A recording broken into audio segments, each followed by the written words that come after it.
For 8 years, Dawson Alder believed he had buried his wife. But the warm light spilling from the windows of that abandoned house was about to prove that grief had been lying to him. The black car rolled slowly through the streets of Spokane, Washington. In the back seat, Dawson Alder sat with his arms crossed, eyes fixed on the window without really seeing anything.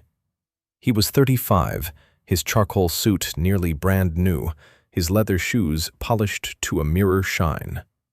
On the surface, he was a man who had everything: money, success, power.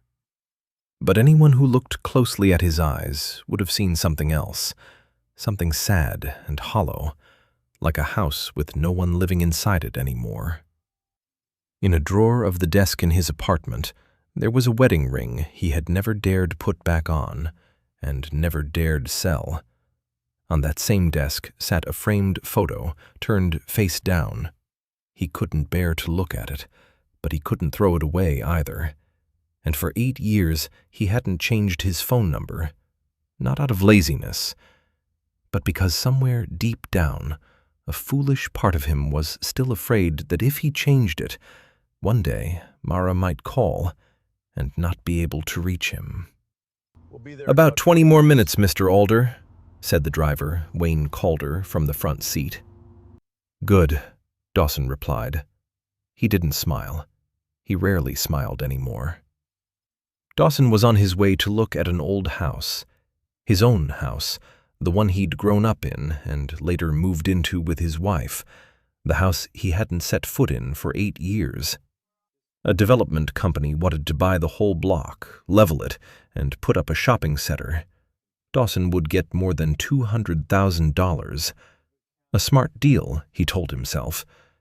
But somewhere in his gut, something tightened. The car passed glass high-rises and expensive restaurants. Then, slowly, the city changed. The buildings grew shorter, the paint peeled, the roads filled with potholes. Dawson recognized this part of town, Hilliard, the neighborhood he'd come from before he became a man of means. His hands were ice cold. 8 years since the worst day of his life. He closed his eyes and remembered the call from the police. "Mr. Alder, there's been an accident. Your wife. I'm so sorry. She didn't make it." Mara. His beautiful Mara Ellsworth. Gone in a car crash, a fire. Nothing left but ashes. Dawson had only been 27 when she died. They'd been married just 6 short, happy months. After she was gone, he couldn't stay in that house. Every room reminded him of her. So he locked the door and never came back, throwing himself into work, making money, getting rich, trying to fill the empty hole in his chest with success. It had never worked. But he kept trying anyway. "We're here, sir," Wayne said. The car stopped. There it was, the old house on Cedar Hollow Road. It looked pitiful, the white paint long faded to gray, the fence sagging, weeds growing tall and wild, a cracked window on the upper floor. On that porch, years ago, Mara used to grow red geraniums. She used to stand there with dirt on her hands, looking up to smile at him. They'd repainted the kitchen together one Sunday afternoon. Yellow paint streaked all through her hair. This house had once been the setting of a very short marriage. But now, Dawson just wanted to sign the papers and leave as fast as he could. "Want me to wait in the car?" Wayne asked. "Yeah, I won't be long," Dawson said. He grabbed his briefcase and stepped out. The air here smelled different. Old wood, earth, the smell of his childhood. He walked slowly toward the house. "Just get it done," he told himself. "Take some photos, sign the papers, sell it, and forget all of it." But then he noticed the grass near the porch wasn't as tall as everywhere else, as if someone had walked through it many times. Probably kids messing around, he thought, or some homeless guy breaking in to sleep. He stepped up onto the porch and reached for the old spare key. Then he froze. His heart began to pound. There was light coming from inside. Through the dusty window, a soft golden glow, like a lamp, was on. It made no sense. The power had been shut off years ago. He moved closer to the window and looked in. What he saw left him standing frozen in place. The living room wasn't empty. A brown sofa, a wooden table, a colorful rug, children's toys, a red toy truck, some wooden building blocks. Someone was living in his house. And on the wooden table, he saw a blue ceramic mug with a chip in the handle. He knew that mug. He knew it far too well. Mara used to drink her coffee from a mug exactly like that, every morning. Anger boiled up inside Dawson like scalding water. This is my house. Who dares break in and live here? He stepped to the door and knocked. There was a sound inside. Footsteps, soft and careful, as if someone was trying to stay quiet. The footsteps came closer. The door cracked open just enough for Dawson to see one eye, one side of a face. A woman's face. "Can I help you?" she asked. Her voice was soft, but full of fear. "Yeah, you can help me by—" Dawson began, his voice sharp with anger. But then the door opened a little wider. Dawson saw her face clearly, and every word died in his throat. He knew that face. He knew those warm brown eyes. He knew the small mole near her left ear. He knew the faint scar above her lip from a bicycle fall when she was a kid. He knew everything about this face because he had once loved it, kissed it, dreamed about it every night for 8 years. "Mara," he breathed, barely a whisper. Dawson took a step back, his spine hitting the porch railing. He said her name again, but this time no sound came out. The woman's eyes went wide. Her face turned white as paper. Her hand gripped the door so hard her knuckles went pale. "Dawson," she exhaled. They stared at each other. Neither could move. Neither could breathe. This was impossible. Completely impossible. Because Mara was dead. Dawson had gone to her funeral. He had stood and watched them lower the casket into the ground. He had cried until there were no tears left. But she was standing right here, right in front of him, alive, real, breathing. And what hurt Dawson more than the fact that she was alive was the way she looked at him. The woman he had grieved for 8 years didn't look at him with love. She looked at him like he was a threat. "Mom, who's at the door?" A child's voice called from inside. Dawson's heart exploded. Mom. A little boy ran up behind Mara. 7, maybe 8 years old, with messy brown hair, wearing a green t-shirt with a dinosaur on it. He took Mara's hand and looked up at Dawson with green eyes, the exact same shade of green as Dawson's own. He felt the ground disappearing beneath his feet. The boy had his eyes, his nose, the shape of his face, and even the way the boy furrowed his brow as he studied Dawson was so much like him it was unsettling. "Mom, is this man bothering you?" The boy asked, trying to sound brave, even though he looked a little scared, edging up to stand partly in front of his mother. Mara pulled the boy close, shielding him. When she looked at Dawson now, there wasn't a trace of love left in her eyes, only fear and anger. "You need to leave," she said, her voice trembling. "Right now." "Mara, I don't understand," Dawson finally managed. "They told me you were dead. An accident, a car fire." "I know what they told you," Mara cut in, cold. "Now go. You're scaring my son." Your son? Dawson's voice cracked. Is he... He couldn't finish the question, but he didn't need to. The answer was right there in those green eyes. This is Finn, Mara said, her hand on the boy's shoulder. And yes, before you ask, you have no rights here, no place in our lives. But Dawson started. You're nothing to him, Mara said, raising her voice. And then she lowered it, fighting to keep it down so Finn wouldn't be more frightened. But that restraint made every word cut like a knife. You don't get to come back as a ghost and call yourself a father. The words struck something deep inside Dawson, somewhere he hadn't expected. He couldn't argue, because she was right. I thought you were dead, Dawson said, his voice choked. What was I supposed to do? Fight a car accident? A funeral? I saw the casket, Mara. I watched them lower it into the ground. And you never once wondered why it was a closed casket? Mara asked, tears now running down her face. You never asked to see my face one last time. You never questioned any of it? Dawson opened his mouth, then closed it again. Because she was right. He'd never questioned a thing. Mom, I'm scared, Finn whispered, still tucked behind her. Tell him to go. Mara picked Finn up, holding him tight against her chest. Go, Dawson, she said, tears falling now too.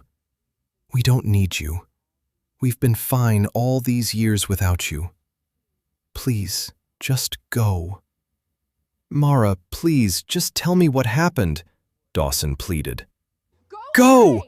Mara screamed, and she slammed the door in his face. Bang!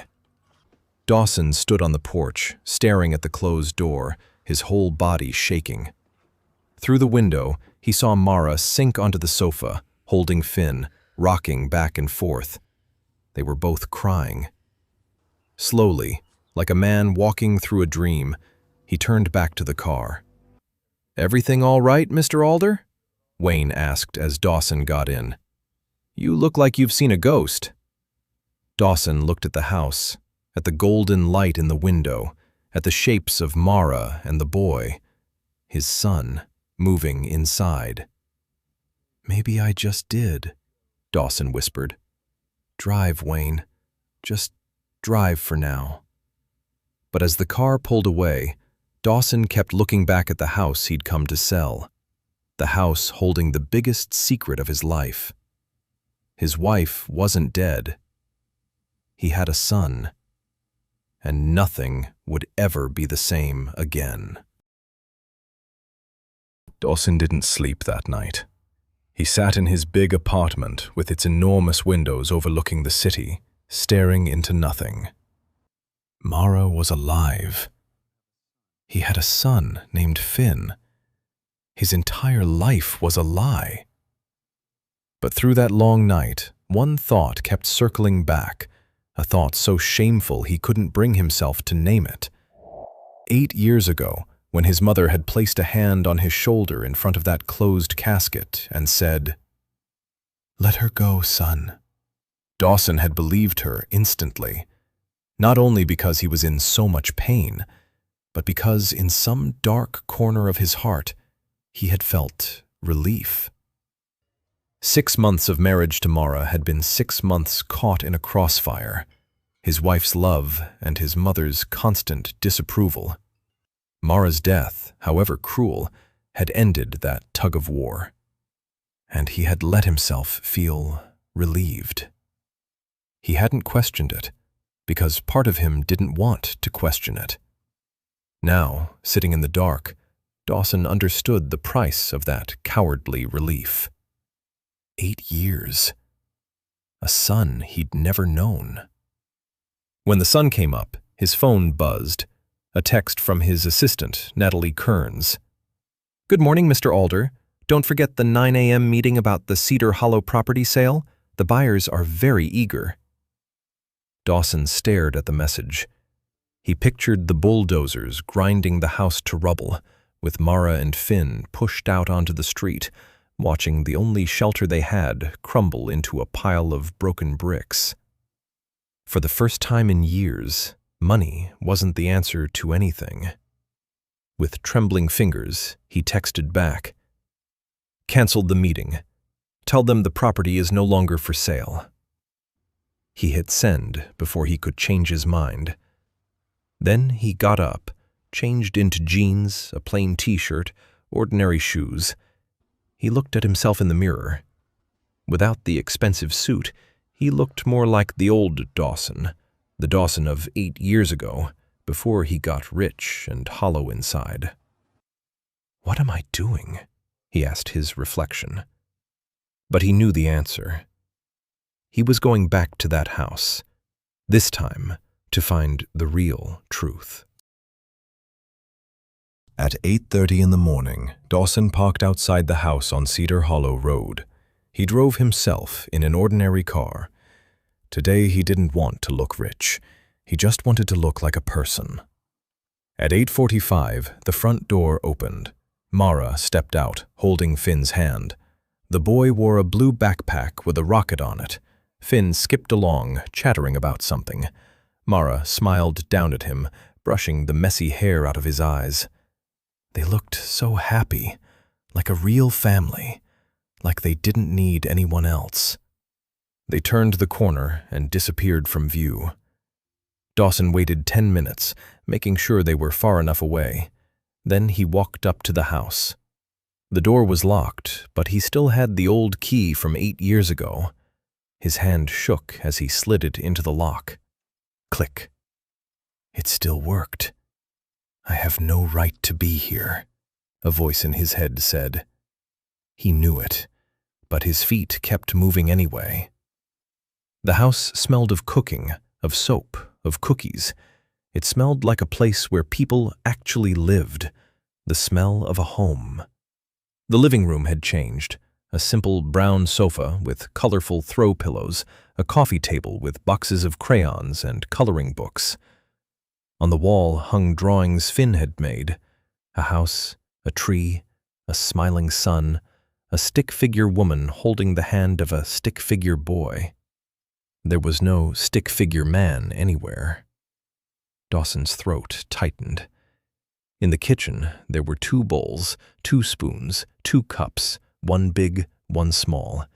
Everything clean, but old and worn. On the counter sat a glass jar with a few coins and some dollar bills. Dawson picked it up and counted. $43. That was all the money they had. He set the jar back down very carefully, his chest aching. He went upstairs. The first room, his old bedroom, was now Finn's. On a small desk lay a few homework sheets. Dawson picked one up, a smear of red crayon rubbed off onto his finger. Finn Ellsworth, 3rd grade. Math test, 95%. Excellent work. Ellsworth, Mara's maiden name. Finn didn't carry his name. The boy didn't even know he existed. He moved to the next room, Mara's. A small bed, a thin blanket, a dresser with a cracked mirror. On top of the dresser stood a framed photo. Finn as a newborn, wrapped in a blue blanket, sleeping peacefully, tiny and perfect. Beside it was a small notebook, the cover labeled "Important Documents" in Mara's handwriting. Dawson knew he shouldn't look, but his hands opened the notebook anyway. Inside were medical bills. So many of them. ER visit, $850. Medicine for Finn, $67. Page after page, some marked "paid" in red pen, others marked "still owed." Dawson's eyes stung. While he had been living in an expensive apartment, wearing suits worth thousands of dollars, Mara had been here, raising their son alone, scraping by on every dollar. He turned to the last page. There was an old envelope, yellowed with age. His hands trembled as he pulled out the paper inside. It was a birth certificate. Name: Finn James Ellsworth. Date of birth: October 15th, 2017. Mother: Mara Ellsworth. Father: unknown. Unknown. Dawson dropped onto the edge of the bed. He did the math. October 2017, 8 months after Mara died. She had been pregnant when she vanished. Pregnant with his child. And he'd never known. "Why didn't you tell me?" he whispered to the empty room. "Why did you run?" Then Dawson heard the front door open. His heart leapt into his throat. "Finn, go wash your hands before your snack," Mara's voice called from below. "Mom, can I have a chocolate chip cookie?" came Finn's voice. "Just one, sweetie." Dawson shot to his feet, his mind racing. Then he heard small, quick footsteps running up the stairs. He couldn't let the boy catch him like this. It would terrify him. He stepped quietly into the hallway just as Finn reached the top of the stairs. They saw each other at the same moment. Finn froze, his green eyes, Dawson's eyes, wide with fear. "Mom!" he screamed. "That man from yesterday is in our house!" Mara came running up, panicked. When she saw Dawson, her face filled with both fury and terror. "How did you get in here?" she demanded, rushing to stand between Dawson and Finn. "I had a key," Dawson said. "I'm sorry, I just needed to understand." "You broke into my house," Mara's voice shook. "Get out, right now, or I'm calling the police." "Please, just give me 5 minutes to explain," Dawson said, raising both hands. "Then I'll go if you want me to." "He's my son," he shouted. He hadn't meant to shout, but the words burst out like water through a broken dam. Finn whimpered, clutching Mara's shirt, hiding behind her. Mara's eyes welled up. "You lost the right to say that, the day you believed I was dead without a single doubt. The day you didn't fight for me. The day you just let go." The words struck that same guilty place in him again. Dawson opened his mouth, then closed it, because once again, she was right. Mara knelt down to Finn's level. "Sweetheart, go to your room and put your headphones on for me, okay? Listen to some music. We're just going to talk. No one's going to hurt anyone." Finn nodded and ran to his room. A few seconds later, the door closed. Mara went down to the kitchen, Dawson following. They stood on opposite sides of the table. For a long moment, neither spoke. Then, Mara took a deep breath. "Your mother hated me from the very first moment she met me," she began, her voice quiet but steady. "Did you know that?" Dawson wanted to defend his mother, but he couldn't, because deep down, he had known. He just hadn't wanted to look at it. "Your mother never wanted you to marry me," Mara said, her eyes fixed on the table. "She thought I was too poor, too common." At first it was little comments that sounded like jokes, but weren't. "Oh, Mara, you're wearing that dress? Well, I suppose it'll do." Then, after we got married, she'd call me every time you went to work. Every day, sometimes twice, telling me I cleaned wrong, cooked wrong, that I was a bad wife, that I would ruin your life. And as Mara spoke, the memory came back to her as vividly as if it were yesterday. One Thursday afternoon, she was rearranging a vase of carnations on the dining table. She heard the door open, thought it was Dawson, and turned with a smile. But it was Helena. She walked in without knocking, looked at the vase Mara had just placed, moved it a few inches, then nodded as if she'd corrected a serious mistake. "Lovely," Helena said, in a voice as sweet as honey. "I do admire how you try, Mara." And Mara stood there, dish towel in hand, not knowing how to respond. because that was the most terrible thing about Helena. She wrapped her knives in silk so soft, the victim wasn't even sure she'd been cut. That night, when Dawson came home, he found his wife sitting in silence. "You okay?" he asked. "Just a little tired," she said. And he believed her, because believing was easier. "I was going to tell you," Mara said, pulling Dawson back to the present.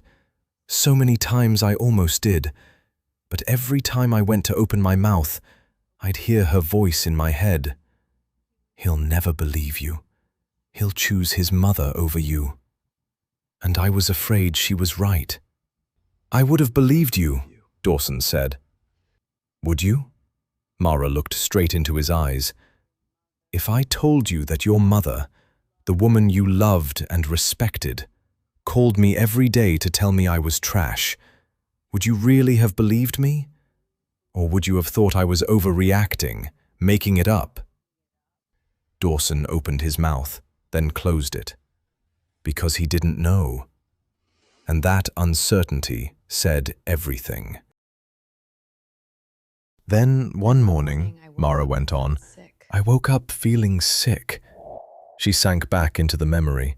She'd bought a pregnancy test at a drugstore near Division Street, hidden at the bottom of her purse. 2 lines appeared. Mara sat on the bathroom floor, hands shaking, laughing and crying at once. A baby. Hers and Dawson's. She planned a special evening. She wrapped the test in a small gift box tied with a ribbon. She cooked Dawson's favorite, roast chicken with mashed potatoes. She stood in front of the kitchen mirror, practicing. "You're going to be a father." She practiced over and over, laughing every time with joy. But that evening never happened. Because that afternoon, Helena came again. She walked in without knocking. This time her face wasn't sweet. Somehow she knew. Maybe she'd hired someone to watch Mara. Maybe she'd seen the prenatal vitamins in the trash. Mara never found out. "You think tying my son down with a baby is going to work?" Helena said, her voice cold as ice. "You think this changes anything? No. It just makes you a bigger problem that needs to be solved." Mara instinctively put a hand on her belly, and in that moment, she understood something. This was no longer about the marriage, no longer about whether she'd be accepted. This was about protecting a life. If she stayed, the baby would grow up under this woman's control for the rest of its life. "I'd taken the test 3 days before," Mara told Dawson. "The dinner I'd made to tell you. It went cold on the table. You came home late that night. Do you remember? You asked why I hadn't eaten. I said I wasn't hungry. You said the food looked good and went to take a shower." She looked at him, her eyes full of tears. "That was the night you almost found out you were going to be a father. The gift box with the test inside. I threw it in the trash after you fell asleep." Dawson felt as though someone had pulled all the air out of his lungs. He remembered that night. He remembered the roast chicken. He remembered eating alone and going to bed, annoyed that his wife was moping for no reason again. He had been one question, one hug, one moment of care away from the truth. And he hadn't asked. "Your mother gave me a week to disappear," Mara said. "She handed me an envelope. $50,000. She said, 'Take it and go. Start a new life somewhere. Let my son have the future he deserves.'" "What did you do?" Dawson asked, though he dreaded the answer. "I threw the envelope back in her face," Mara said. "I told her I loved you, that we were married, that we were going to be a family. She just smiled. That smile I'll never forget. She said, 'Then we'll do this the hard way.'" And then Mara told him about that night. As she spoke, every scene played out before Dawson's eyes like a film. That night, it poured rain. Mara didn't have a car. They only had one, and Dawson had driven it to work. She stuffed a few clothes into a bag, took $300 in savings. She walked through the rain, planning to get to the intercity bus station near downtown and buy a ticket to anywhere as long as it was far away. But she never made it inside. As she crossed the parking lot, a black car with tinted windows pulled up. Helena stepped out, along with two large men, Dean Carver and Royce Fenner, men from a private security company called Evergreen Watchman Group. She walked straight up to Mara in the rain. "I gave you a chance," Helena said. "Now we do it the hard way." The two men grabbed Mara. She tried to scream, but one of them covered her mouth. They snatched her bag. They shoved her into the car. They drove away. They took her to an abandoned freight warehouse near the Yardley rail yards. Dark, empty, far from everything. Helena had owned that warehouse for nearly a year, a preparation no one would understand until much later. Inside the warehouse, an old beat-up car was waiting. "Drive it to the side bridge over the Spokane River," Helena ordered. "Park there. Leave everything. Your ID, your wallet, your phone, anything that proves who you are. Then walk away and never come back. Do that, and I'll give you money to start over. Don't, and, well, accidents do happen." Mara, pregnant, alone, trapped between two large men and a woman willing to do anything, had no other choice. She drove the old car out to the bridge in the rain. She parked it. She left her wallet, her phone, her papers. She got out. Then Helena's men pulled up in another car. They doused the old car, the one Mara had just been sitting in, with gasoline. They lit it. The whole car went up in flames right there on the bridge. Mara stood in the rain, feeling the heat on her face, smelling the smoke, watching her own identity turn to ash. Helena drove up one last time. She rolled down her window and tossed an envelope at Mara's feet. "Now you're dead, Mara. Dead on paper. That's what the police will believe. That's what my son will believe. And if you ever dare come back, dare contact Dawson, dare tell anyone the truth, I'll make you dead for real. And that baby too." Then she drove off, leaving Mara pregnant, alone, in the rain, with nothing but the clothes on her back and an envelope holding $5,000. "5,000?" Dawson repeated, his voice catching. "She only gave you 5,000? "That was my price to her," Mara said bitterly. $5,000 to disappear forever, so her son would think I was dead, to raise your child alone and never be allowed to tell the truth. Mara kept one thing from that night. A corner of the envelope, its edge singed. She kept it in her notebook, not because it was worth anything, but because it was the only proof for herself that she wasn't crazy, that all of it had really happened. Dawson sank into a kitchen chair. His whole body felt wrung out. "What did you do after that?" Mara looked out the window. "I walked for hours in the rain, not knowing where to go. Finally, I found a cheap motel. The owner was a woman named Irene Wexler.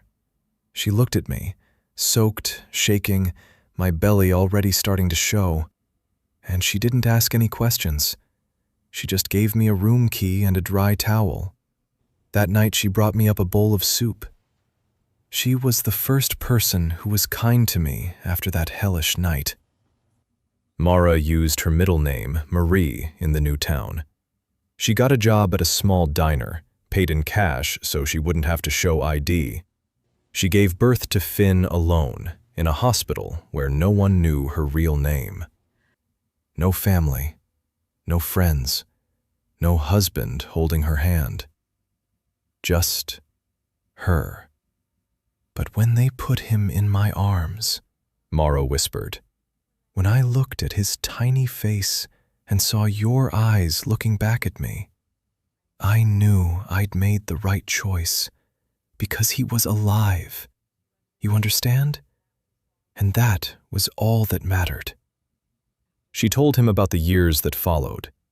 Finn ran a fever at age 2, and Mara sat up all night by his bed, counting every coin in the glass jar to see if she had enough for medicine. She worked 2 jobs, days at a grocery store, nights cleaning offices. There were nights she fell asleep on the bus and missed her stop. And every one of Finn's birthdays, she bought a small cake, lit a single candle, and after he'd fallen asleep, she sat alone in the dark and whispered, "Dawson should have gotten to see this." Once Finn asked me, Mara said, her voice breaking, "Mom, why don't I have a dad? I could have spoken badly about you. I could have said you abandoned us. But I didn't. I just told him, your father would have loved you so much if he'd known about you." Dawson buried his face in his hands and wept.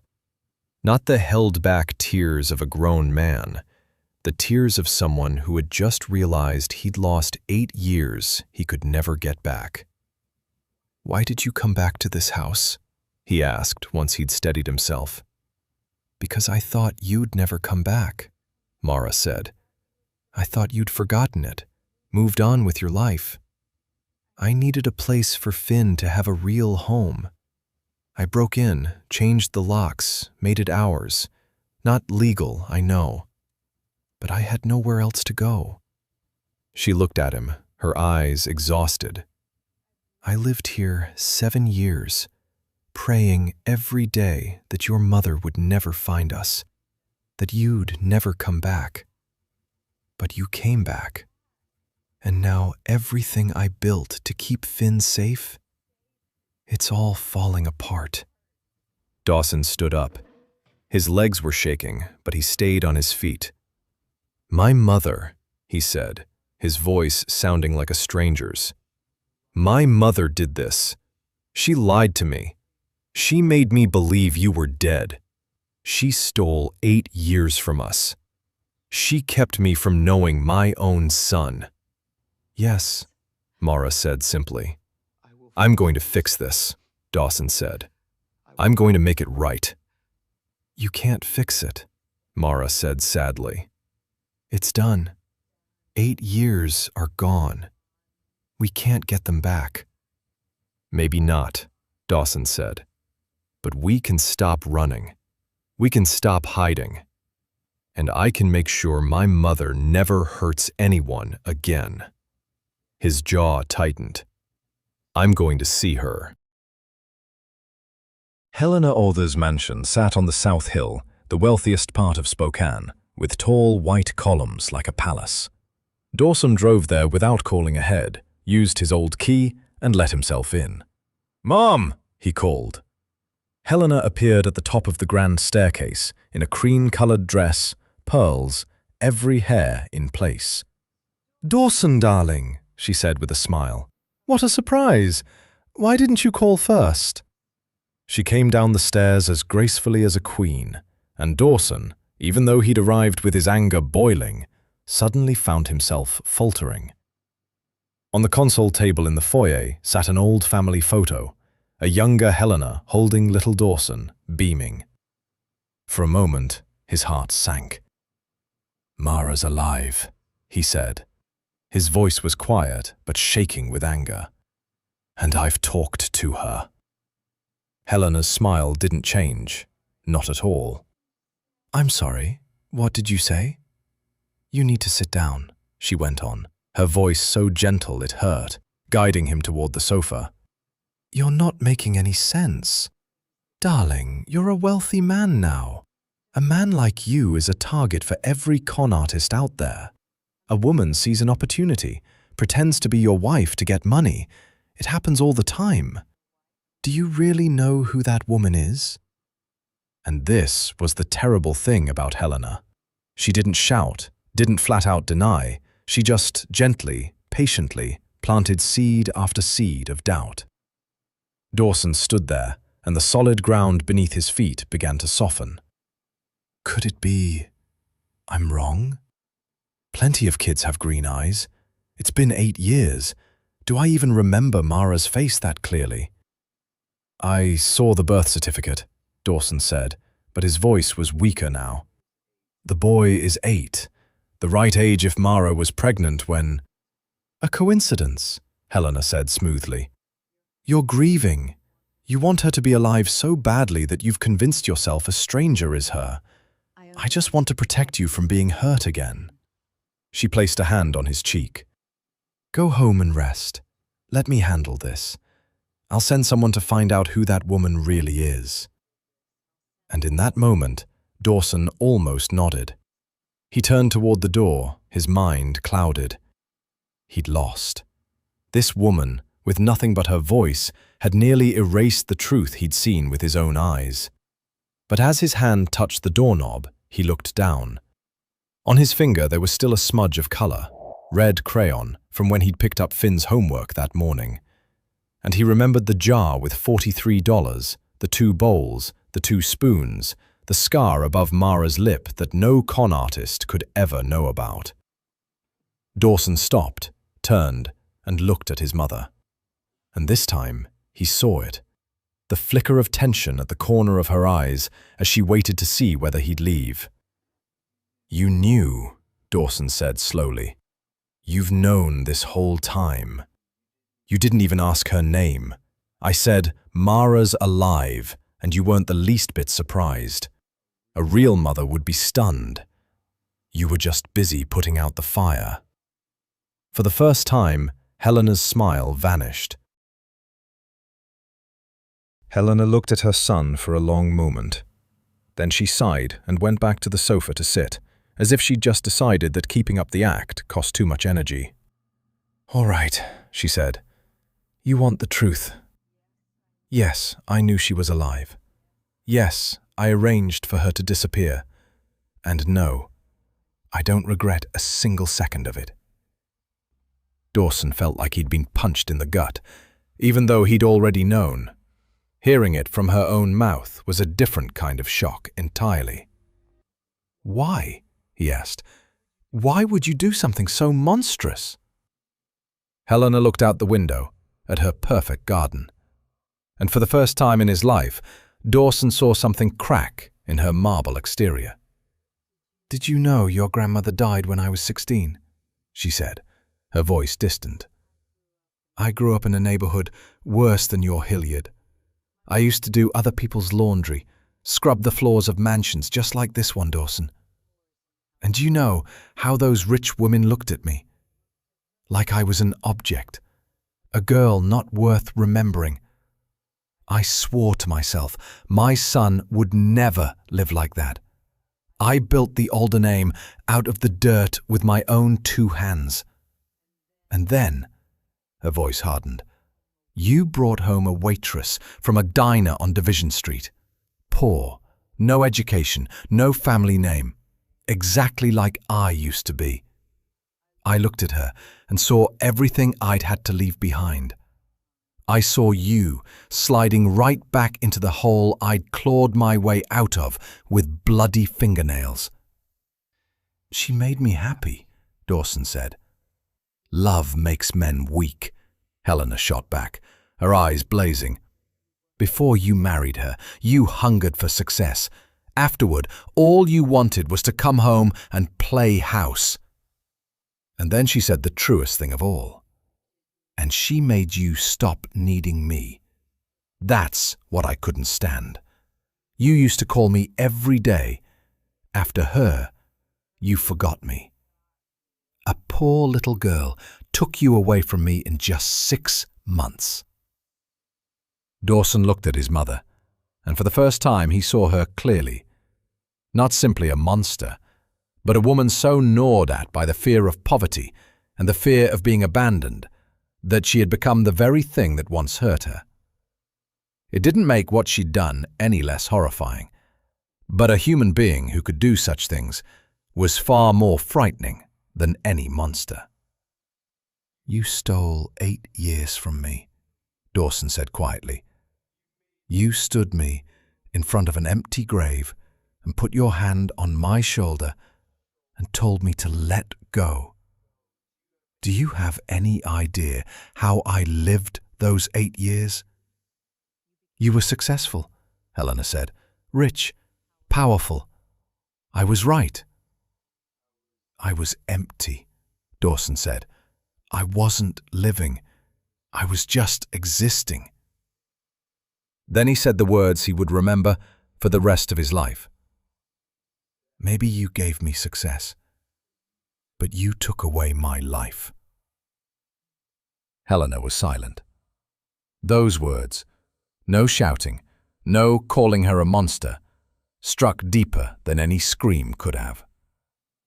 I'm going to take care of Mara and Finn, Dawson went on, and you're going to stay away from them. Forever. Helena stood, her face hardening again. If you do that, there will be consequences. I have power in this city. I can make life very miserable for you and that little family of yours.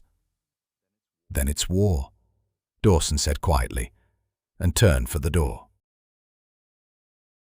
Dawson hadn't even made it out of the South Hill before his phone rang. It was Natalie, his assistant, her voice panicked. Your mother just called the office, Natalie said. She says there are squatters illegally occupying the Cedar Hollow property, and she wants you to call the police to remove them. She says if you don't handle it, she'll call them herself. Dawson's blood ran cold. His mother had made her move. She was going to send the police to arrest Mara and Finn, throw them out on the street, maybe even into jail. Natalie, don't do anything, Dawson said urgently. Don't call the police, don't talk to my mother. Trust me. He hung up and floored it toward Cedar Hollow. When he told Mara, her face went white. The police? She stammered. Dawson, if the police come, they'll arrest me. They'll take Finn. They'll put him in foster care or… That is not going to happen, Dawson said firmly. You don't understand, Mara said, gripping his arm, a fear in her eyes he'd never seen before. I can survive jail, Dawson. I cannot survive them taking my son from me. The words hung in the air, and Dawson understood. For Mara, this wasn't the fear of being arrested. This was a mother's one and only fear. They hadn't even had time to come up with a plan when they heard the sirens. 2 patrol cars pulled up in front of the house. Mara, take Finn upstairs, Dawson said quickly. Keep him calm. Mara ran up, pulling Finn into his room just as there was a pounding at the door. Police, open up! Dawson took a deep breath and opened it. 2 officers stood on the porch. One older, gray-haired, with a tired face. His name tag read Officer Patrick Lorne. The other, younger, with sharp eyes, Officer Blake Ramsey. We received a report of squatters illegally occupying this property, Lorne said, glancing at his notepad. The house is owned by Dawson Alder. That you? Yes, I'm Dawson Alder. This is my house. Ramsey frowned. If this is your house, why did we get a report of squatters? The report came from Helena Alder, Lorne said. Your mother, I'm guessing? My mother was mistaken, Dawson said, fighting to keep his voice level. There are no squatters here. There's a woman and her son living here.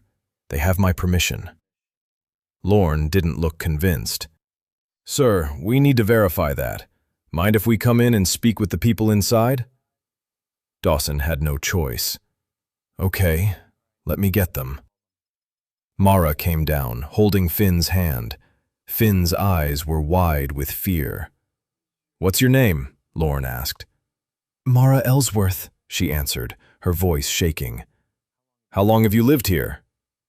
7 years. Ramsey looked at Dawson. And you've let her stay here for 7 years? This was the hardest part. 7 years ago, Dawson thought Mara was dead, but if he told the truth, they'd arrest her for trespassing. Yes, Dawson lied. 7 years ago, I told Mara she could stay here. Were you living in this city 7 years ago? Lorne asked, his eyes narrowing. I heard you'd abandoned the house, so how did you give her permission to stay? Before Dawson could come up with an answer, Mara spoke. I called him. I told him I had nowhere left to go. He said I could stay since the house was empty anyway. It was a lie, but it was a good lie. "What's the relationship between you two?" Lorne asked. Dawson and Mara looked at each other. "We used to be married," Mara said softly. "Split up years ago," Dawson said quickly. "When she needed help, I let her stay here." Lorne studied them for a long moment. Finally, he sighed. "All right, Mr. Alder. This is unusual, but if there's no sign of a crime, there's nothing we can do." He paused at the door. "But let me be clear. If we get called out here again, we'll look into it a lot more closely. And if we find out someone lied today, there will be consequences." They left. Dawson leaned against the door, his legs unsteady. But when he turned around, Finn was standing there. The boy looked at him and at his mother with green eyes now hardened with anger. "You lied," Finn said. Dawson's heart sank. "You lied to the police," Finn said, his voice trembling. "Mom never called him 7 years ago. I was already born. We didn't know him. We came to this house because we had nowhere to go." Tears welled up. "Mom always taught me that lying is wrong. Mom always said we have to tell the truth. But you just lied. You both lied." Mara knelt down, but Finn stepped back. Dawson knelt too, keeping his distance. "You're right, Finn," Dawson said. "We did lie, and I'm sorry you had to see that. You're right. The grown-ups made a mess of things, and you shouldn't have to carry the weight of it." Finn looked at him, saying nothing. Then he asked, "Why? Why did Mom have to lie?" Mara wiped her tears. "Because if I told the truth, the police would take you away from me. I didn't lie because I wanted to, sweetheart. I lied because I was afraid of losing you." That night, after everything had settled, Mara found that Finn had hidden his favorite stuffed dinosaur and his backpack under his bed. When she asked why, he said, "So if the police come back to take me away, I'll still have my stuff." Mara held him and whispered, "No one is taking this home away tonight, sweetheart. No one." Dawson called his father, Russell Alder.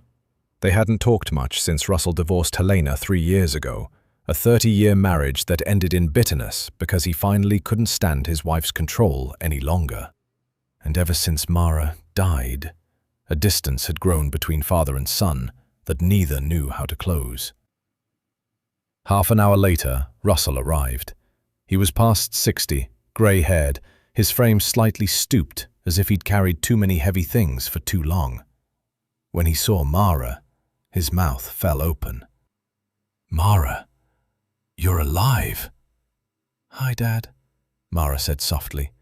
She used to call him Dad in those 6 short months. Russell sat down, and Dawson told him everything. When he finished, the old man was silent for a long time.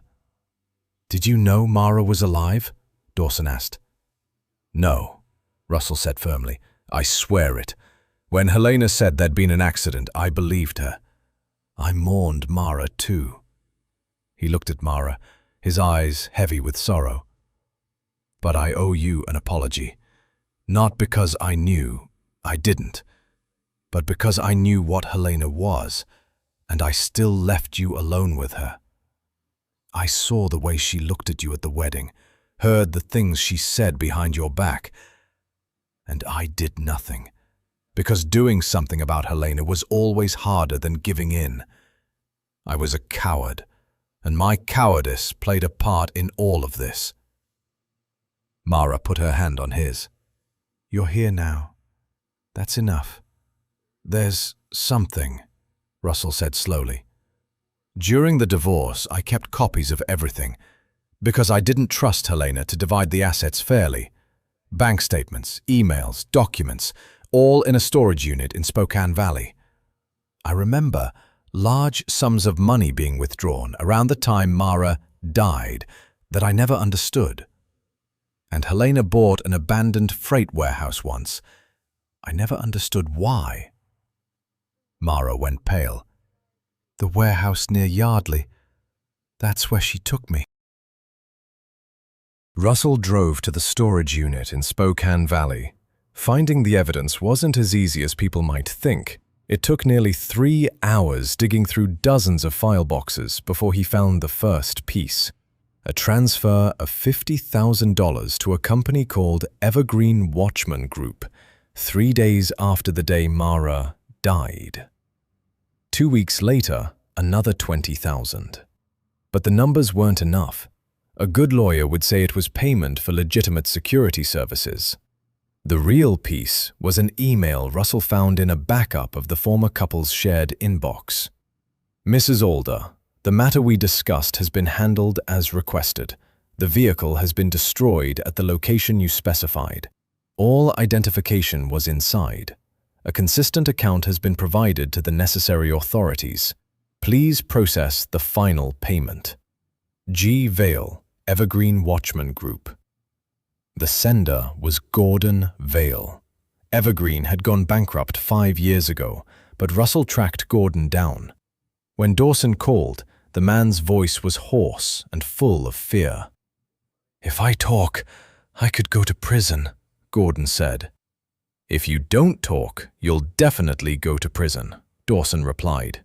"I have the bank statements. I have the email. Your only chance is to cooperate." Gordon was silent for a long time.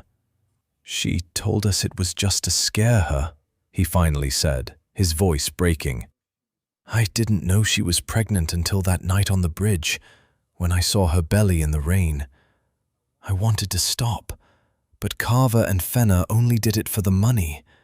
And me." He paused. "I haven't slept right in 8 years. I'll tell you everything. I should have come forward a long time ago."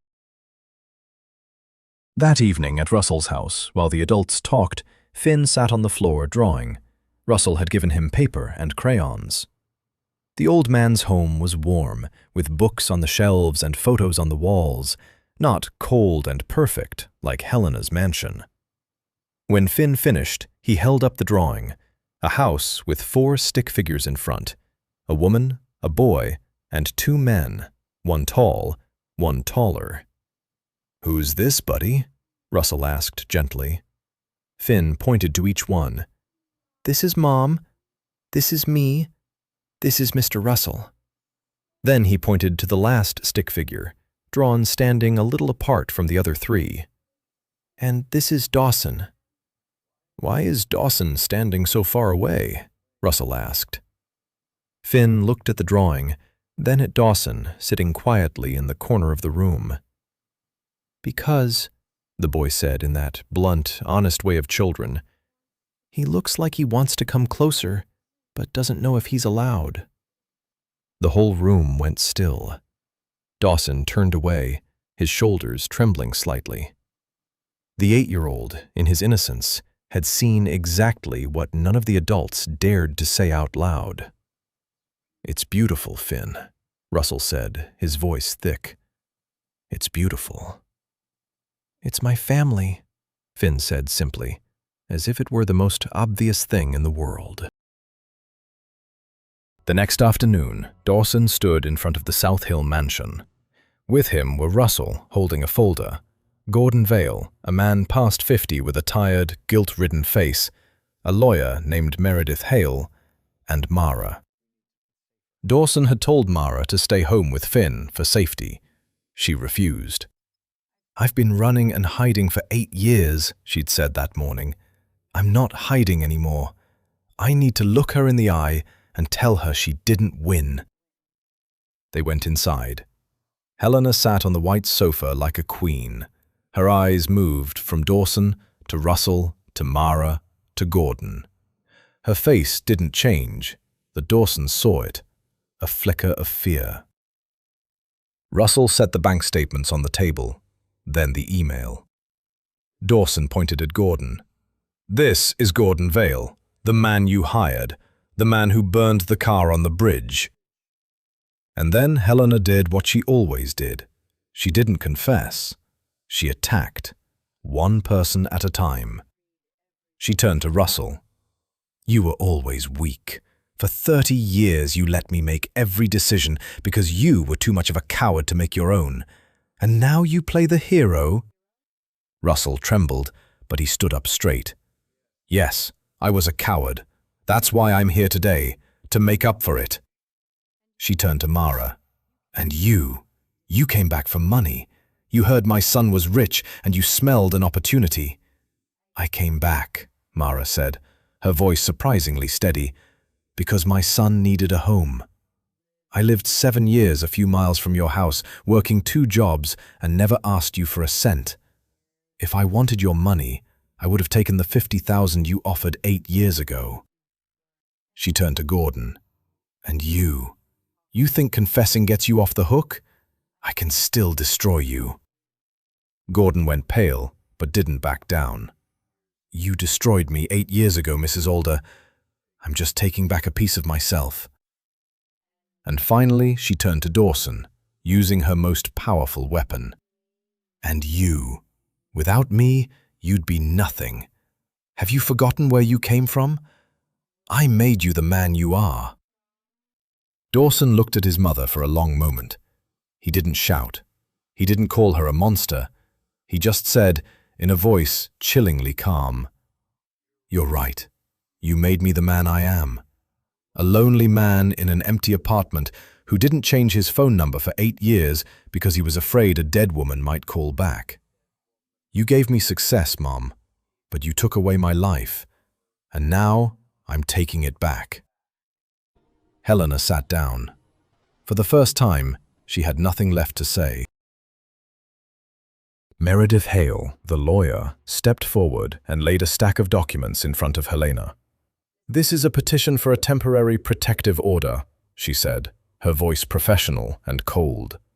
"You are not to contact, threaten, or come near Ms. Ellsworth or Finn. This is also Mr. Gordon Vale's sworn statement, notarized. And this," she set down another stack, "is a copy of all the financial records and correspondence. The originals are in a safe place." "You need to understand something, Mrs. Alder," Meredith went on. "This paper does not erase what you did. It only protects them tonight. Fraud, conspiracy, staging a death. Those crimes don't have the kind of statute of limitations you think they do. My client has every right to pursue full criminal charges." Dawson looked at his mother. "This is Mara's decision, not mine. She could take you to court right now, and with this evidence, you'd spend the rest of your life in a courtroom." Everyone looked at Mara. She was silent for a long time. Then she said, "I won't press charges. Not now." She looked Helena dead in the eye. "Not because I forgive you, but because I don't want Finn growing up with his name in the papers, with reporters camped outside his school, with the whole world knowing his grandmother once tried to kill him in the womb. I sacrificed 8 years to protect him. I won't throw him into a trial just to satisfy my own anger." Her voice hardened. "But if you break even one line of that order, I'll change my mind instantly, and then there will be no deal." It wasn't an easy victory. It was a hard choice, a trade-off Mara carried the full weight of. Helena picked up the pen. Her hand shook. She signed. As they walked out, Dawson stopped at the door and looked back one last time. His mother sat there, alone, in her big, perfect mansion, looking smaller than he'd ever seen her. Part of him wanted to go back, to hold her, to try to mend it.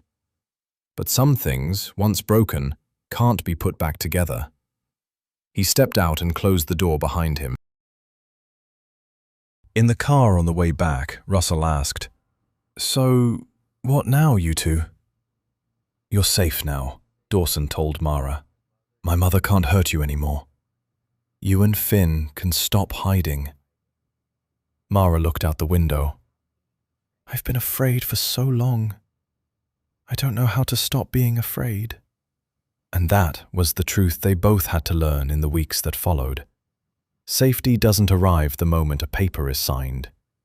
The first night back home, Mara still flinched at the sound of a car outside, still got up in the middle of the night to check the locks, twice. Her body had grown used to fear over 8 years, and it didn't know how to let go after just one day. Dawson understood. He didn't push her and Finn to move into a fancy house. "This is the only home Finn knows," she said. "He needs stability." Instead, he quietly paid off the old medical bills, fixed the leaking roof, installed a new heating system for Spokane's brutal winters. But he let Mara keep control of every decision. "I don't want your money, Dawson," she said once. "I know," he replied. "I don't want to buy my way back into your lives. I want to earn my place there." Telling Finn the truth was done slowly and carefully. One evening, Mara and Dawson sat with the boy on the sofa. "Finn, do you remember when you asked me about your dad?" Mara began. "I told you your father would have loved you if he'd known about you." Finn nodded. "That part was true," Mara said, her voice trembling. "Your father didn't know about you. Someone lied to him, told him I was dead. So he didn't know I was alive, and he didn't know you existed." Finn looked from his mother to Dawson, then back to his mother. He was a smart boy. He was starting to understand. "Where is my dad now? Does he know about me yet?" Dawson took a deep breath. "Finn," he said softly, "I'm your dad."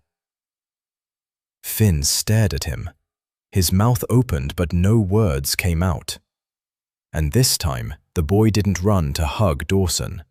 He just sat there, processing that enormous truth with his 8-year-old mind.